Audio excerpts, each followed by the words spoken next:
Kyiv से लेकर ज़ायपरिज़िया तक रूस ड्रोन और मिसाइलों से लगातार अटैक कर रहा है और इससे परमाणु तबाही की आशंका और ज्यादा बढ़ गई है। दरअसल कीव प्रांत और ज़ायपरिज़िया में यूक्रेन के न्यूक्लियर पावर प्लांट मौजूद हैं। यहां पर फिलहाल बिजली उत्पादन बंद है, लेकिन डर है कि ये बंद पड़े प्लांट यूक्रेन और यूरोप में न्यूक्लियर तबाही की वजह बन सकते हैं। कैसे, इस रिपोर्ट में आप देखिए। ज़ायपरिज़िया में मौजूद यूरोप का सबसे बड़ा न्यूक्लियर प्लांट जंग के बाद से ठप पड़ा है, तो चेर्नोबिल न्यूक्लियर प्लांट में बीते 25 सालों से बिजली उत्पादन बंद।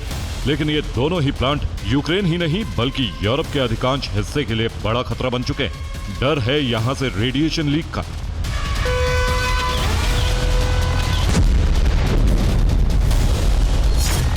ज़ायपरिज़िया और चेर्नोबिल न्यूक्लियर प्लांट से रेडिएशन लीक का खतरा बढ़ता जा रहा है और इसकी वजह है रूस यूक्रेन के बीच जारी जंग।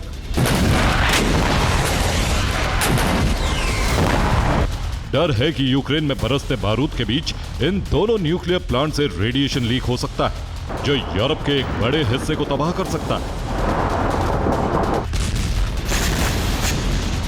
इस बात का दावा किसी और ने नहीं बल्कि खुद IAEA ने किया है।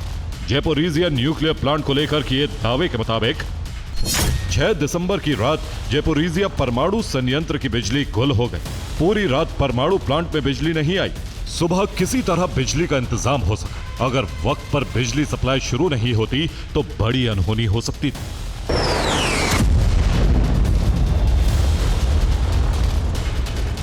दरअसल ज़ायपरिज़िया में रूस यूक्रेन के बीच भीषण जंग जारी। दावा है कि इसी दौरान ज़ायपरिज़िया प्लांट के इलेक्ट्रिसिटी ग्रिड को नुकसान पहुंचा था, जिसकी वजह से बिजली की सप्लाई कट गई।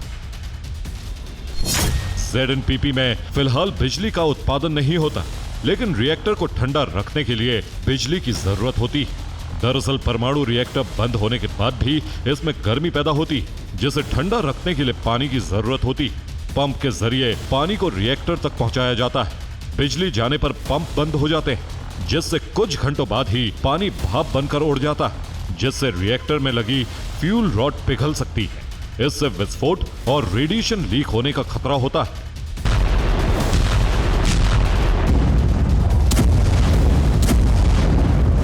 यही वजह है कि ज़ायपरिज़िया न्यूक्लियर प्लांट में लगातार बिजली की सप्लाई बेहद जरूरी है।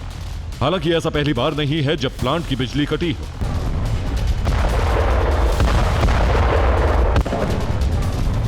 ऐसा कई बार पहले भी हो चुका है, लेकिन कोई अनहोनी होने से पहले बिजली दोबारा शुरू हो जाती है। लेकिन IAEA को डर है कि इससे प्लांट के रिएक्टर को बड़ा नुकसान हो सकता है। इधर साल 2000 में बंद हो चुका चेर्नोबिल प्लांट भी यूक्रेन के लिए बड़ी मुसीबत बना हुआ है, जिसकी वजह उसके डोम को नुकसान पहुंचना है।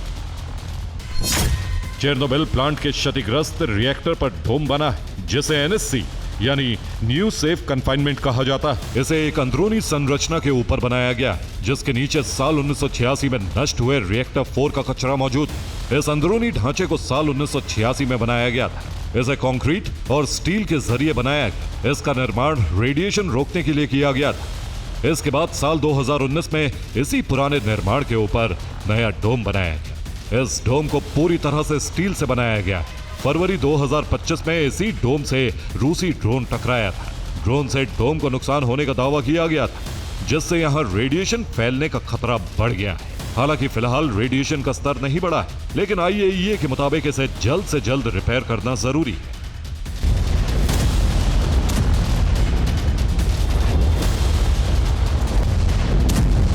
IAEA का दावा है कि अगर जल्द इसके डोम को रिपेयर नहीं किया गया तो इसके नीचे मौजूद रिएक्टर के कचरे से रेडिएशन लीक हो सकती है, जिसके हवा के साथ यूरोप के दूसरे देशों तक पहुंचने का खतरा है।